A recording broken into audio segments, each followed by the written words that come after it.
บ่ได้ถือฤกษ์งามยามดีอันยังเนาะอย่างใดจ๋าเจว่าอย่างใดโอ้เดี๋ยวโอ้ปิดเพลงปิดเพลงแล้วเหรอเจว่าใดเอาเจว่าใดจ๋าเอาเจว่าโทรมาเอาเจเอาเสาะหากันอยู่เนี่ยเขาโทรไปเจก็โทรมาเอาเจว่าใดจ๊ะมีอย่างบ่ฮู้น่ะว่าอย่างใด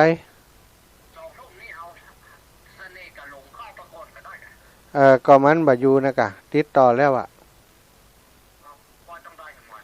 โอ้งานเพิ่นนักอ่ะจะติดต่อไป2-3 รอบแล้วยังมารับสายกันถ้าจะสาธุท่านผู้จัดการโอเคผู้จัดการส่วนตัวเจศรัทธาท่านสาธุชนคนดีตั้งหลายอู้ถึงเรื่องปีใหม่ต่อเนาะมันเป็นสิ่งสมมุติศรัทธาญาติโยมบางคนก็ไปยึดติดกับสมมุติสัจจะหันบ่พอเป็นอันกินอันนอนบ่เป็นอันทำอย่างต้องดูให้เลิกงามยามดีก่อนอย่างอันนี้บ่เถียงไผนะได้นะ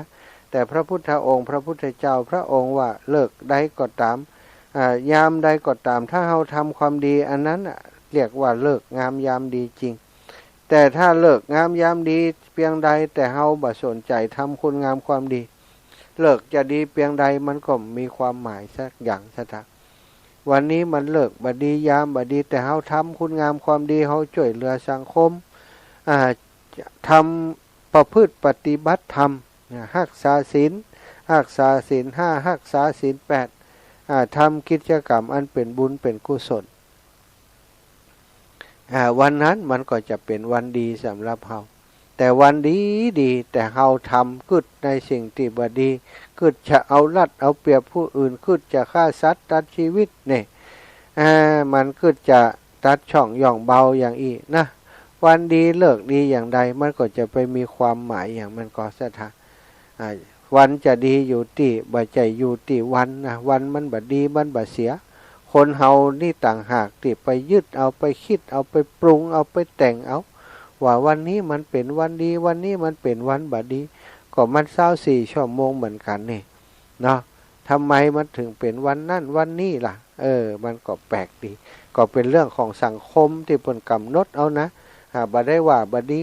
ถือดีก็ดีมันก็เป็นประโยชน์อีกด้านหนึ่งเหมือนกันเลิกงามยามดีเนอะทำคุณงามความดีเนอะวันนี้คืนบันใหม่จะไปด่าจะไปแจ้งเขาเนอะจะไป ว่าไปเถอะเนาะมันจะได้เกิดคุณงามความดีมันเป็นกฎเป็นระเบียบของสังคมเป็นอะไรอย่างก็ว่ากันไปคำอวยพรที่เปิดอวยพรกันอายุอย่างยืนยาวหมื่นปีปันปีที่เขาจะได้ฟังต่อจากนี้ปีใหม่นี่นะคำอวยพรต่างๆนั้นจะไปคึดนักมันฟังคำอวยพรแล้วมาคึดเรื่องทานศีลภาวนาอบรมบ่มเพาะจิตใจให้งดงามจะปีเก่าจะปีใหม่ก็คบคิดชีวิตของเฮาเนี่ยมันเวียนว่ายไปมาอยู่นี่แหละเนาะวันเวลามันกระชั้นชิดเฝ้าตีตามเฮาไปทุกลูกทุกนามเกิดดับอยู่ถ้าเฮาบ่ยึดติดสิ่งต่างๆบ่ยึดถือบ่โลภโกรธหลงอย่างจนเกินไปบ่ยึดถือตัวตนปล่อยวางตัวตนได้ทำแต่กรรมดีอันนี้ต่างหากที่เป็นของขวัญอันล้ำค่าของทุกชีวิตเนาะตามบทกลที่ได้ว่าไปนะย้ำอีกครั้งกันแล้วกันเพราะชอบใจบทกลบทนี้ไผมาแหมขยุนบาฮับเตื่อมได้กากำลังจะอู้อยู่นะเจริญปอนนมัสการครับพระอาจารย์เจ้าอย่างไรจ้าโยมแม่ต้องใจว่าประสวดมนต์จ้าโอ้ลืมไปเห็นล่ะเป็นลืมเป็นโทรบอกลูกโทรบอกพระอาจารย์สวดมนต์ครับ นะลืมไปแล้วเนี่ยไปเข้าไปเชียงใหม่เพื่อนน่ะนึกว่าลำปางผมบ่เอาละสวดมนต์ เอ้าสวดมนต์ก็สวดมนต์ลืมไปละสาธุแม่ขอบคุณนะครับ ผมสวดเลยสาธุกราบพระพร้อมกันกราบหนึ่งพุทโธเมนาโถกราบสองธัมโมเมนาโถกราบสามสังโฆเมนาโถอิมินาสการเนะพุทธังอภิปูชยามิอิมินาสการนะธัมมังอภิปูชยามิอิมินาสการนะสังฆังอภิปูชยามิอะระหังสัมมาสัมพุทโธภะคะวาพุทธังภะคะวันตังอภิวาเทมิกราบสวากขาโตภะคะวะตาธัมโมธัมมังนะมัสสามิกราบสุปฏิปันโนภะคะวะโตสาวกสังโฆสังฆังนะมามิกราบ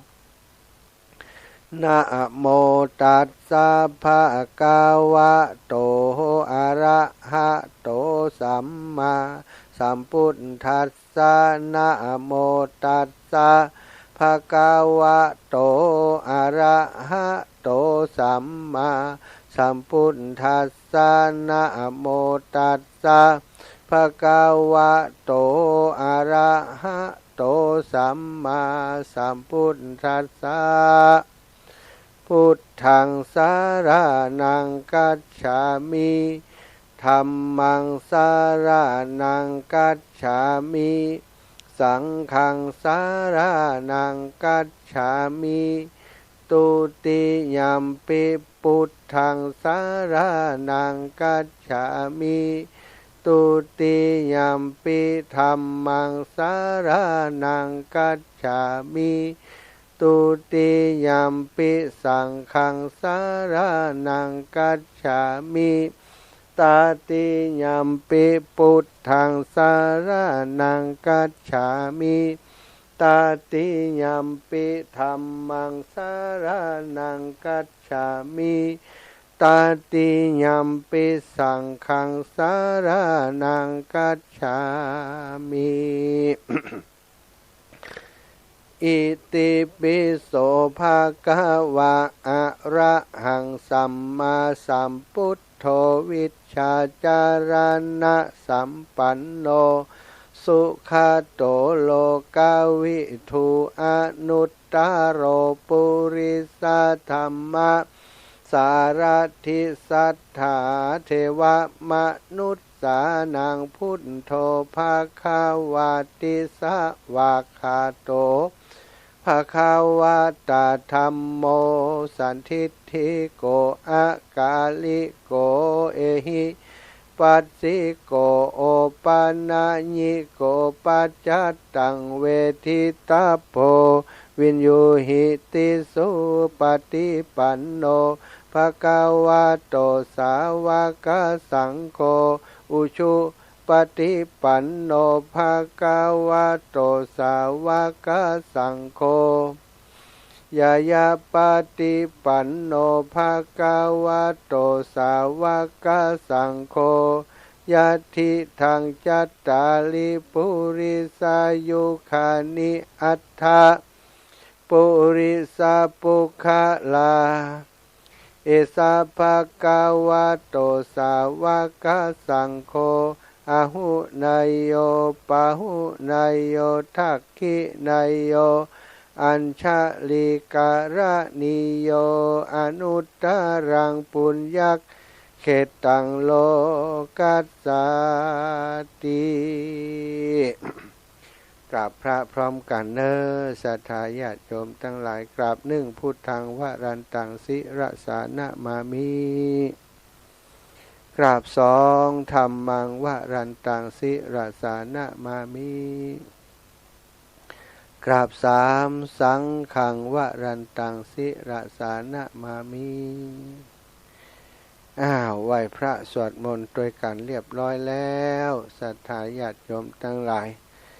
ต่อไปก็จะได้สนทนาอุจาสารธรรมธรรมะอันเป็นประโยชน์ให้ศรัทธาญาติโยมได้สดับรับฟังต่อไปปีเก่าจะเสี่ยงยังแหม3 วันตะกี้ได้อูไปว่าบางคนตื่นเต้นที่จะได้ปะปีใหม่ปะวันที่1 มกราก็เป็นเรื่องที่ดีเรื่องที่น่าตื่นเต้นอยู่เหมือนกันเฮาเนดเหนื่อยกับการทำงานมาตลอดเส้นทาง1 ปีที่ผ่านมาของปี 2567 หลายคนก็ได้ผ่านปัญหาผ่านอุปสรรคบ่ว่าจะเป็นผ่านปัญหาอุปสรรคเรื่องการเรื่องงานเนาะหรือว่าบางคนผ่านปัญหาอุปสรรคเรื่องของชีวิตครอบครัว ชีวิตครอบครัวราบรื่นผ่องบ่ราบรื่นผ่องก็มีหลายคนก็เป็นธรรมชาติของชีวิตสถานชีวิตของคนเฮาเปิ้นบอกว่าเหมือนกับทางเดินเหมือนกับการเดินทางทางเดินการเดินทางนั้นมันบ่อยู่กับที่โดยเฉพาะตัวของคำว่าชีวิตนี่มันเดินของมันไปเรื่อยๆสถานชีวิตนี่มันจะเดินของมันไปเรื่อยๆเพราะมันมีหน้าที่ไปตามวันตามเวลาถ้ามันบ่เดินไปชีวิตก็เท่ากับว่าชีวิตมันหยุดกับว่าชีวิตเฮามันหยุดมันก็คือมันจบชีวิตคือการเดินทางที่เป็นการเดินทางที่พระพุทธองค์ทรงตรัสว่าระยะทางไกลกันดารสถาไกลบ่พอกันดารแห่งเนี่ย ไกลบ่พอแล้วก็กันดารแห่งโอ้หนักหนาระหว่างทางนี่มันก็มีขวากน้ำมีสิ่งที่เป็นอุปสรรคในการเดินทางอยู่มากมายบ่ว่าจะเป็นเฮาง่ายๆเฮาเดินทางขึ้นเหนือล่องใต้ต้องไกลเตี้ยวไกลไปไหน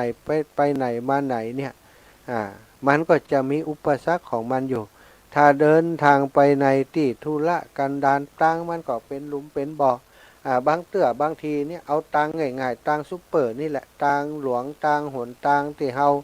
วิ่งรถไปมาเนี่ยสถามันก็บ่ใจแน่เสมอไปบางครั้งบางทีนี่หนทางที่เฮาเดินเฮาไปเฮามานั้นมันเป็นหนทางที่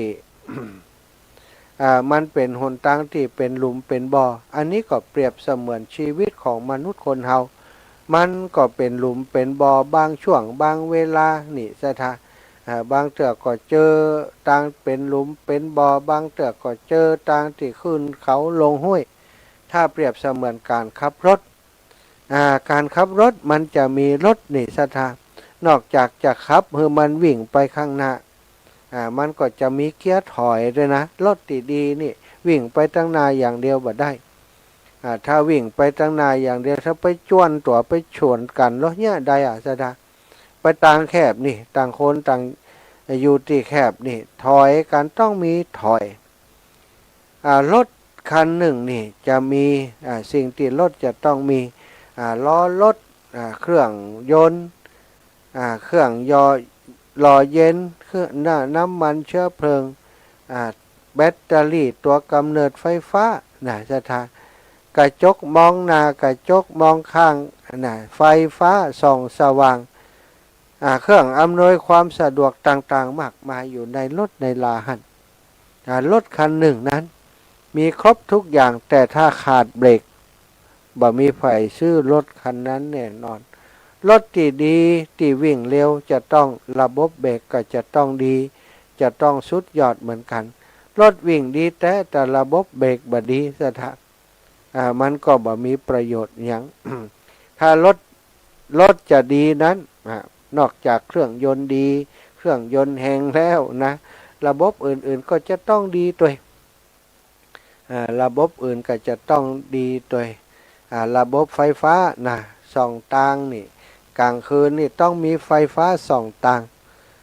ส่องทางก็ต้องหันชัด ถ้าหันใบชาติก็ลำบากเวลาเดินทางต้องมีไฟส่องสว่างจะต้องมีล้อติดดีล้อหัวล้นก็ไม่ได้ล้อหัวล้นนี่ก็หมายความว่าดอกยางมันมดนะสถาล้อต้องยึดเกาะกับถนนให้ดีแล้วก็ระบบเบรกนี้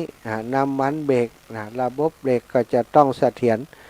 เบรกต้องมีน้ำหนักเท่ากันทั้ง4ล้อติดข้างใดข้างหนึ่งก็อันตรายสถาระบบเบรกรถดีระบบเบรกต้องดีชีวิตของคนเฮาถ้าเปรียบเสมือนรถคันหนึ่งที่เฮาล่อนแล่นไปบนถนนชีวิตบางครั้งมันเป็นหนทางเป็นหลุมเป็นบ่อเฮาก็จะต้องรู้จักชะลอรถนะสถาลบเลี่ยงสิ่งที่มันเป็นหลุมมันเป็นบ่อมันเป็นสิ่งกีดขวางต้นไม้ก็ดีก้อนหินก็ดีก้นขว้างหนทางก็ต้องหาทางลบเลี่ยงไปก่อนอันนี้มันทางหลวงนี่ทางเฮานี่เขาจะไปทางเนี้ยรถจะลุจะเสียบัดสนใจอันนี้บัดถูกต้องชีวิตก็เช่นเดียวกันสถานบางเตื่อเฮาไปเจอหลุมเจอบ่อเจอปัญหาอุปสรรคต่างๆเขาจะแล่นไปด้วยความเร็วเหมือนกับรถที่ผ่านทางเป็นหลุมเป็นบ่อมันก็บัดถูกต้องก็ต้องแล่นไปให้มันปลอดภัยลบเลี่ยงสิ่งกีดขวางลบหลุมลบบ่อลบก้อนหินลบต้นไม้ลบสัตว์สิ่งลบคนลบรถ ที่สวนทางมาที่เดินวิ่งนำหน้าเฮาไป จะแซงซ้ายจะแซงขวาก็ต้องพอกระจกมองหลังดูเรียบร้อยทำสัญญาณออกไปนี่ว่าใจไข่แซงกับพืบพับแซงไปเลยโคตรกันหลังบางเตือเปิ่นแซงมาเกิงกันแล้วไปเบียดเปิ่นประสบอุบัติเหตุตึงเปิ่นตึงตัวเสียชีวิตไปนี่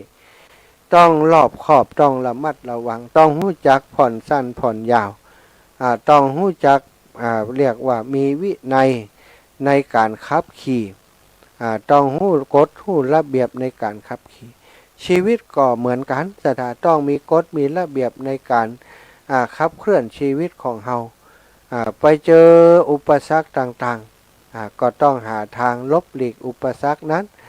ช่วงที่มันบ่มีอุปสรรคทุกสิ่งทุกอย่างราบรื่นก็จะไปขับจ้าต้องแหน่งหั่นไปขวางทางคนอื่นก็ต้องขับไปพอประมาณการขับรถที่ปลอดภัยก็คือพอดีบ่เร็วเกินไปบ่จ้าเกินไปจ้าก็เป็นอุปสรรคแก่คนที่เปิ่นตัวก้นเปิ่นใจเส้นทางจราจรตัวเฮาแต่เร็วเกินไปก็อันตรายควบคุมบ่ได้บังคับบ่อยู่ชีวิตก็เหมือนกันถ้าบางครั้งบางทีน้ำขึ้นบางคนเนี่ยหลงละเริงเหมือนกับคนขับรถเนี่ยหนทางมันดีสนุกเหยียบเต็มที่เลย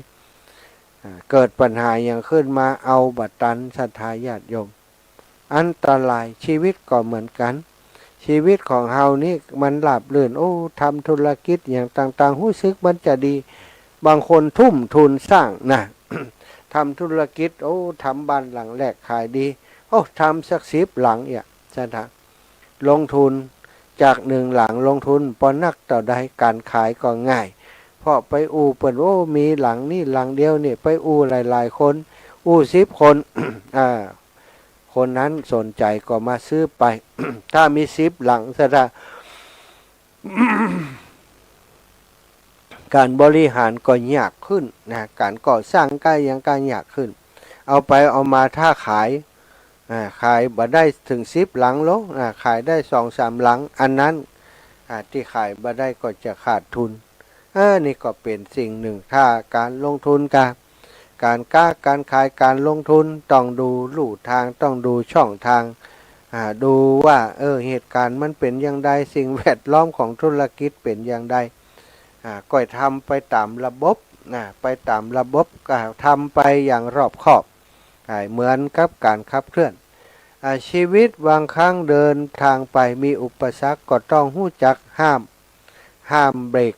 รกชีวิตของตัวเองพ้องโดยเฉพาะเรื่องของความคิดความคิดและอารมณ์ที่เป็นตัวเหนี่ยวนำชีวิตของคนเฮาทุกวันนี้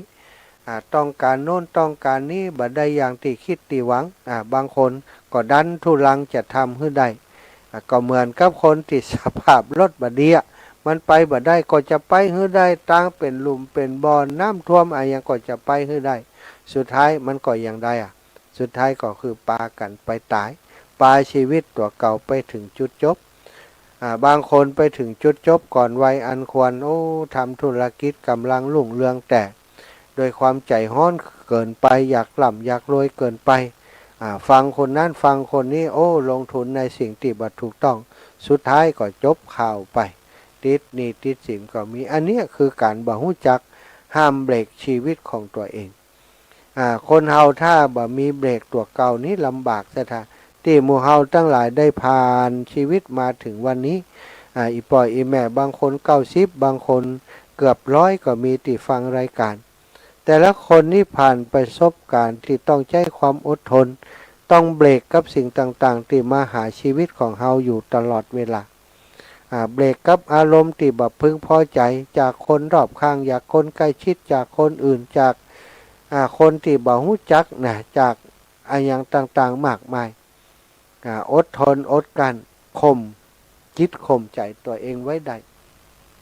แสดงว่าเบรกชีวิตของเฮาดีสถานที่ปล่อยอีแม่ได้ผ่านอุปสรรคต่างๆนานามาได้จนมีอายุจนเป็นแก่เป็นเฒ่านี่นะบ่ใช่เรื่องง่ายๆเฮาผ่านวันอันลำบากมาด้วยกันมากมายเฮาก็อาศัยธรรมะของพระพุทธเจ้าเป็นเบรกเป็นตัวห้ามล้อธรรมะของพระพุทธเจ้าความอดทนอดกลั้นหิริโอตตัปปะนะสถานธรรมะที่พระพุทธเจ้านำมาเปิดเผยนะพระพุทธองค์บ่ได้เป็นเจ้าของแต่เป็นผู้ที่นำมาเปิดเผยคนที่ต้องการมีความสุขสถานความสุขนั้นทุกคนต้องการความสุขใครทุกคนต้องการเจ้าเฝ้าวิ่งหาเธอก็สุขฉันก็สุขทุกเวลาค่ะต้องการความสุขกันทุกคนแต่หลายคนนะต้องการความสุขแต่ว่าบ่ฮู้ความสุขคืออะไรหยังคิดว่าความสุขก็คือสนุกสนานกินเหล้ากินยาเอวซ้ำมาเละเทเมาปะเปื่อนปะฝูงกินเหล้ากันกินเหล้าก็ทำสิ่งที่เป็นอบายามุขอบายต่างไปสู่อบายต่างไปสู่ความเสื่อมทั้งหลายเพราะคิดว่าสิ่งนั้นมีความสุขเป็นความสุขจริงๆแล้วความสุขที่แท้จริงต้องบ่เบียดเบียนตนบ่เบียดเบียนผู้อื่นถ้าเขากินเหล้ากินยาสถานอย่างเดือนจีปีใหม่เนี่ยนะหลายคนก็บอกว่าปีใหม่จะต้องฉลองหน่อยเหนื่อยมาทั้งปีอีกสถานความจริงนี่ร่างกายต้องการพักผ่อนเพราะเหนื่อยมาทั้งปีกินเหล้านี้มันบ่ใจพักผ่อนนะมันไปเกณฑ์เป็นการบั่นทอนเป็นเรียกว่าบั่นทอนกำลังสติปัญญา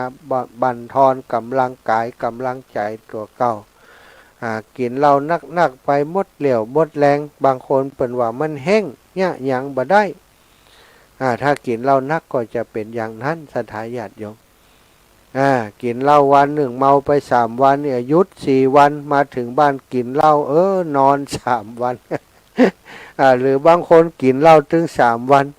วันสุดท้ายเมาพับไปเลยต้องลางานต่อเจ้านายเดือดร้อนบางคนก็ถูกไล่ออกอันนี้เป็นทุกข์ขลาบไปเห็นถ้าเขาบ่ฮู้จักฮักตัวเองบ่ฮู้จักการบริหารชีวิตบ่ฮู้ว่าอย่างมีความสุขมันก็อยากที่จะมีความสุขนะสถาถ้าอยากจะให้ตัวเก่ามีความสุขปีใหม่ที่จะถึงนี้มันต้องเริ่มจากวันนี้ไปถ้าจะกินจะดื่มก็เบาๆสังสรรค์ในปีในน้องดื่มแล้วก็บ่ควรจะขับรถขับลาไปที่ไหนเพราะมันอันตรายปีใหม่นี่เปิ่นห้ามนะ7 วันอันตรายนี่สถาเปิ่นจับเนอะเปิ่นจับเปิ่นยับบางคนนี่โดนจับตรวจแอลกอฮอล์เอาล่ะแอลกอฮอล์สูงไปโดนจับเหี่ยเปิ่นเอาเข้าไปในนอนในโรงพักเหี่ยนั่นแทนที่จะมีความสุขกับครอบครัวอยู่กับพ่อกับแม่กับพี่กับน้องมีความสุขแต่ว่าเฮาไปเมาแล้วขับก็เลย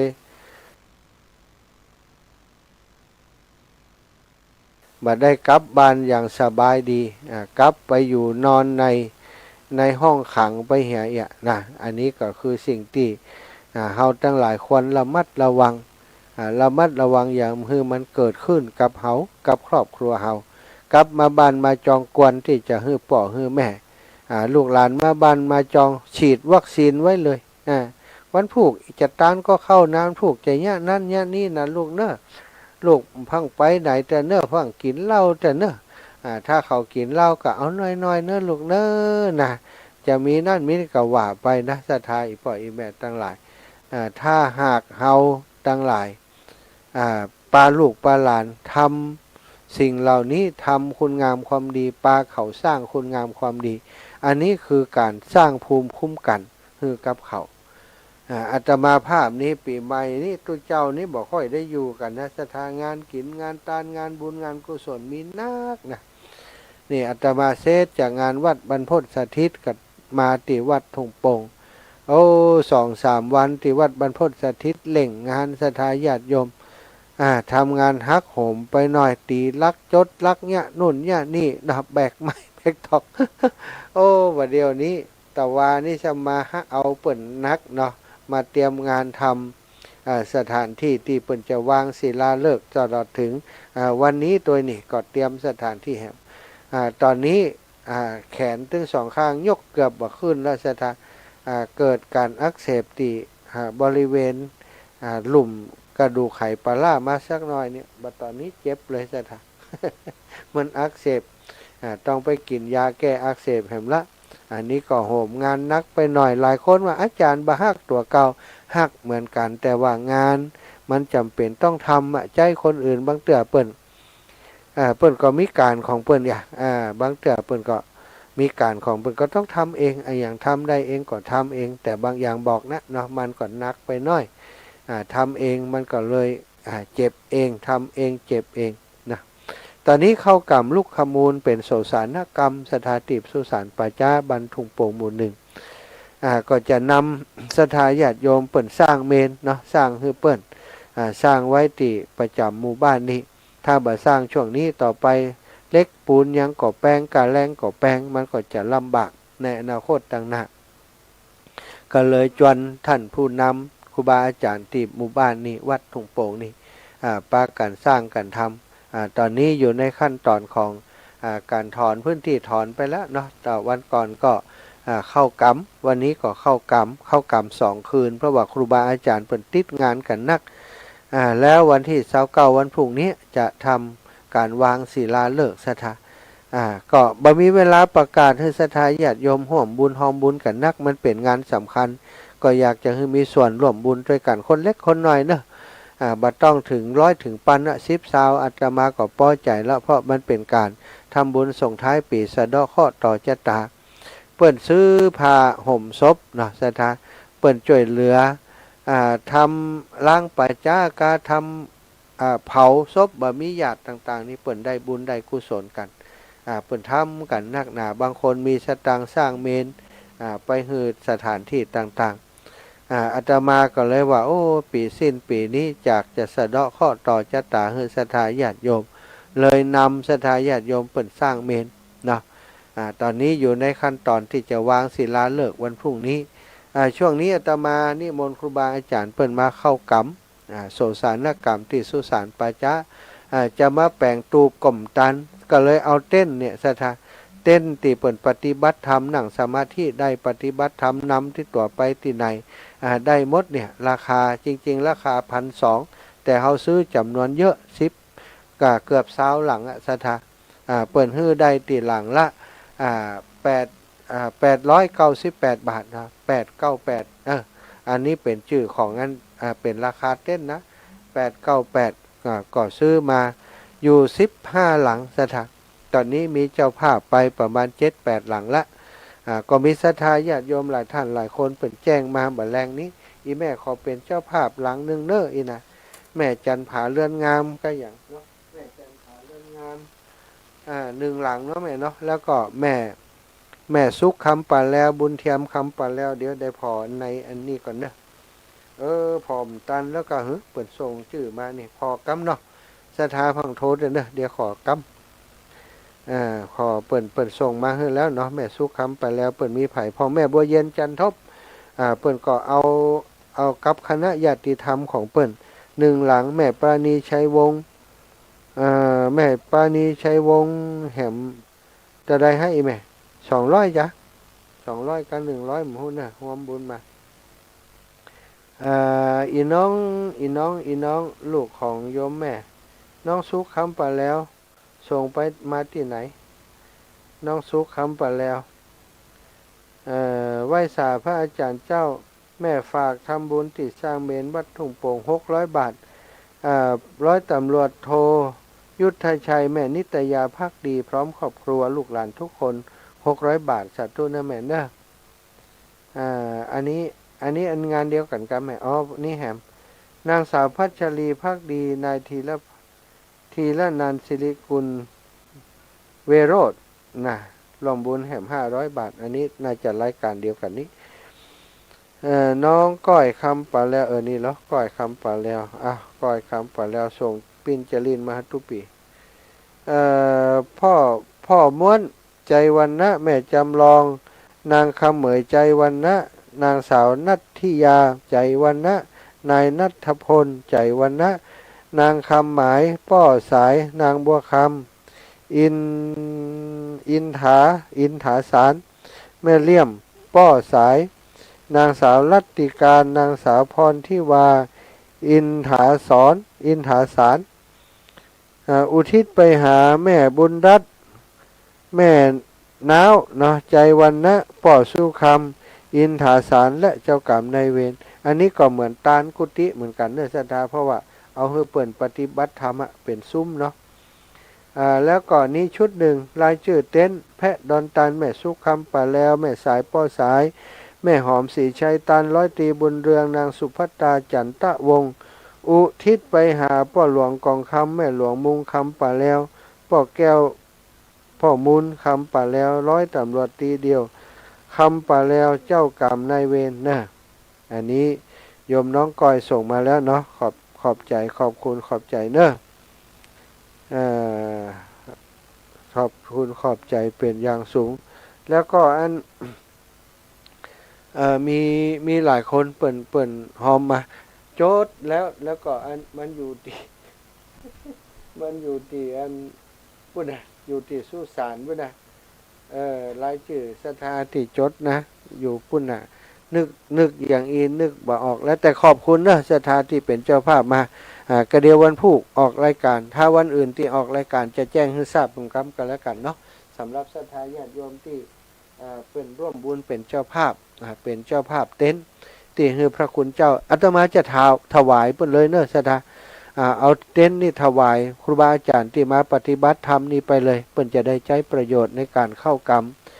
ที่อื่นๆหรือเอาไปใช้ส่วนตัวเวลาเดินต่างๆตัวเนาะเอาแล้วศรัทธาขออนุญาตเนาะหนักไปหน่อยเปิดสายเปิดสายเจริญปอนแม่อ้อยนมัสการเจ้าแล้วปฏิทินแม่ว่าได้นิ่มเดียวนี่ได้แล้วเนอะสถาญาติโยม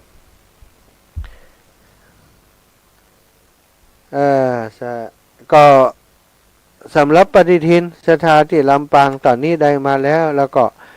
ขอเป็นเวลาที่อาตมาว่างเนาะมันตอนนี้มันบ่ว่างนะมีงานหลายอย่างยังไปส่งเฮือบ่ได้เตื้อตอนนี้ได้มาแล้วเนอะไผที่จองไว้นี่ก็ได้เนาะบ่ต้องถามมานักเดี๋ยวจะได้ก็จะเอาไปฮือก็อยากจะไปฮือศรัทธาญาติโยมทุกคนทุกท่านนะ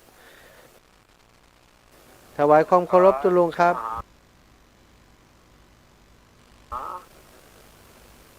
ครับผมมัสการท่านมหาถวายความเคารพอากาศไม่ค่อยดีอาจารย์เหรออากาศเย็นมากหายใจไม่ค่อยสะดวกอาจารย์อากาศเย็นมากสิกระดาษอยู่ในประทุนเนี่ยในเต็นท์นี่ยังขนาดนี้เลยอาจารย์อาจารย์อยู่อย่างนั้นยิ่งหนักใหญ่เลยนะผมนอนบนเมนครับ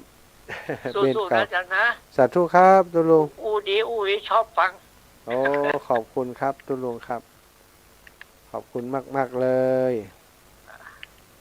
จ้ะศรัทธาญาติโยมตุลุงกิจพุทธอุทยานไหลในตัวเราแต่ละส่วนแพงมากโยมแม่ โยมแม่จันเรือนใสบอกว่าอะไรในตัวเฮาแพงมากเนาะทำงานนักอะไรบ่มีเปลี่ยนต้องดูแลรักษาตัวเองก็แจ้งศรัทธาญาติโยมทางลำปางตอนนี้วันพรุ่งนี้เสร็จงานตีทุ่งโป่งแล้วอาตมาจะไปร่วมบุญวัดบันร้องนะวัดบันร่องบ้านหนองร่องบ้านหนองร่องนะบ้านหนองร่องตำบลบ้านป้อมอำเภอเมืองจังหวัดลำปางวันพุธเปิ่นมีงานปล่อยหลวงเปิ่นมี2 วันวันพุธตานเข้าเนอะศรัทธาฉลองกุฏิเนาะของหลวงพ่อเจ้าท่านพระครูเปิ่นนิมนต์มาอาตมาติดงานวันที่30บ่ได้ไป29ก็จะไปร่วมบุญที่วัดของเปิ่นเนาะวัดบันหนองร่องก็จะไปน่าจะเป็นตอนเย็นตอนเปิ่นแห่ขอตานเข้ากันเนาะนำศรัทธาญาติโยมไปร่วมบุญโดยหลวงพ่อเปิ่นตัวศรัทธาญาติโยมเปิ่นมี2 วันถ้าจะไปม่วนไปสนุกสนานก็ตอนขอตานเข้าแล้วก็ถ้าจะไปกินไปตานกับเปิ่นก็คือหัววัดเปิ่นจะไปตานวันที่30เนอะวัดหนองร่องมีมีดนตรีมีงานลื่นเริงโดยวันที่29เจริญป้อนเจ้ากรรมไว้สาเจ้าท่านอาจารย์เจ้าแม่อันนี้นอกินนอแก้วนะเจ้าน่ะกะอีแม่1 ล้านแต่เจ้าเฮาจดไว้อยู่ปุ่นน่ะแม่โอนตังไปให้แล้วนะเจ้าแม่ประพินนอแก้ว1 หลังก็ว่านึกตึ้มออกตะกี้แม่โอนไปไปตอบเดี๋ยวสุขภาพแม่สุขภาพโอเคยังไหนเจ้าสุขภาพโอเคแล้วยังเดี๋ยวดีแล้วยังเจ้าน่ะเดี๋ยวตักบาค่ะคุณเนี่ยคือสุขภาพมันดีขึ้นนะกะนะสุขภาพเนาะมันก็นี่จะเป็นหัวเข่าตัวเป็นลายยักษ์นะตานอย่างอีแล้วมันเป็นอย่างเนาะเปาะเนาะเจ้าปีหน้าห้ามเป็นไหนแม่อันได้มาตั้งแพทย์ผู้ที่ชินมาให้แม่ตัวเด็กไปอยู่แม่จะไปอยู่เดี๋ยวก็จะไปอยู่วันที่29นะจะไปวันที่30นี่อาจจะมีเวลาไปอยู่แม่30ไปเจ้าถ้าไปจะบอกแม่มกำเด้อโทรบอกเอาเนาะเจ้าสาธุเจ้ากราบไหว้สาเจ้าศรัทธาญาติโยมที่บ่ได้กำเตือก็แจ้งมาเด้อเจริญพรแม่จันปางิ้วแม่สบายดีล่ะสบายดีละเนี่ยการนักได้ละนักเบาดีแล้วเบาลงนะเนี่ยการเบาเฮ็ดอย่างเงี้ยอยู่ก็เจ้าเนี่ยอยู่เจ้าแม่ไปเอาปฏิทินที่หลวงปู่มาแล้วนะได้แล้วล่ะวันนี้เขาก็ไปหาหลวงปู่เนี่ยก็ได้มา500ก็จะเอามาให้พี่น้องลำปางนะพี่น้องลำปางพี่น้องแถวเมืองลี่อย่างต่างๆที่เปิดนั้นฝากที่เคยเอาไปให้เปิดน่ะจะเอาไปให้เปิดไปวันนั้นน่ะวันที่หลวงปู่จะไปหาท่านนะจ๊ะเจ้าดีไปวันที่24จ้ะวันที่24หลวงปู่ว่าจะไปหาอาจารย์ที่25อ่ะจ้าไม่เสาก็ดีขึ้นแล้วกะเดี๋ยวนี้ก็นั่งปิ้งไก่อยู่หน้าบ้านหาก็เจอหาแกกินดูเด็กหัวเข่าเหมือนเดิมแล้วอ้วนขึ้นมาเหมือนเดิมไหมมะอ้วนเหมือนเก่าอินดูแต่ไม่ได้อ้วนเหลือเก่าดีละเจ้ารักฟังอยู่เหมือนกันกะเจ้าให้รักฟังอยู่ก็วันนอนแล้วนินทาสาธุนะแม่นะจะขึ้นไปทางพุ่นจะแวะหาเจ้าสาธุเจ้าเดี๋ยวแม่จะเฮือลูกเบามันโอนไปเตียนสร้างเมนเลยเนอะได้กะเจ้าแม่เดี๋ยวถ้าลูกเบาอันนี้ก่อนมาก่อนสาธุแม่เจ้าสาธุค่ะเจริญพรแม่น้อยอุตุดีเจ้าแม่พักอยู่แม่ไปวัดมาผัดเปิดโอหามด้วยลูกอยู่ตรงปงกะวัดเจ้าแม่วัดบ้านเกิดมาจะวางศิลาฤกษ์สร้างเมนให้เปิ่นวันผูกอีกไหมทำสัก2 วันแม่จะโอนตังไปหอมทำบุญเตยเนอร์เจ้าแม่เจ้าสั่งเมนเฮือนพี่น้องเจ้าบ้านเปิ่นได้มีโอกาสใจแม่นะเจ้าสาธุบุญให้สาเจ้าแม่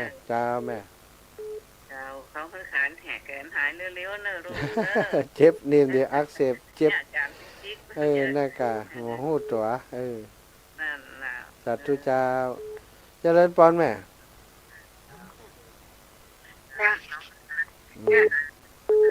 ได้ยิน อืม ได้ยินห้องแม่ไหนห้องแม่ละ ห้องเหรอว่าได้ นะ ห้องมันยัง ตัวห้องแม่ อ๋อมันได้ห้องเหรอ ห้องก็ใครหันมาได้ ได้แล้วแต่ว่าจะมีเวลาไปส่งแล้วเดี๋ยวผมจะเริ่มจากนี้ เจ็ดทัน อันนี้หลวงพ่อจะปลูกบ้านของเราทำซ้อมอ่ะ เวลาลดต้นเวลาขอน้ำให้ตัดการศรัทธาด้วยเวลาขอความทุกข์เกิดดีความสบายเป็นคนดีทุกท่านทุกคนยัตตาโรธรรมาวัฏันติอายุวันโนป้า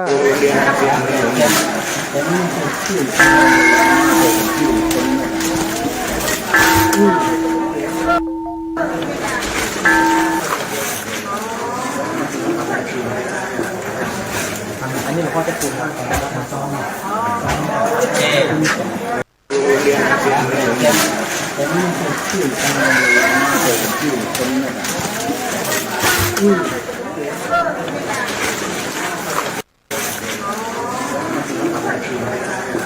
อันนี้หลวงพ่อจะปลูกบ้านของเราทำซ้อมอ่ะ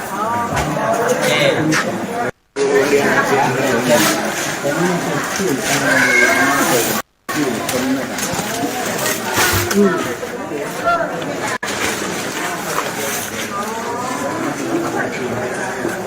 ันนี้หลวงพ่อจะปลูกบ้านของเราทำซ้อมอ่ะ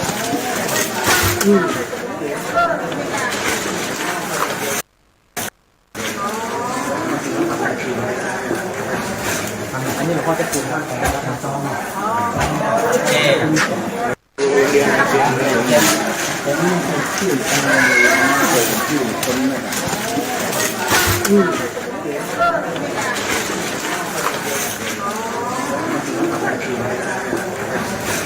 อันนี้หลวงพ่อจะปลูกบ้านของเราทำซ้อมอ่ะอันนี้หลวงพ่อจะปลูกบ้านของเราทำซ้อมอ่ะอันนี้หลวงพ่อจะปลูกบ้านของเราทำซ้อมอ่ะ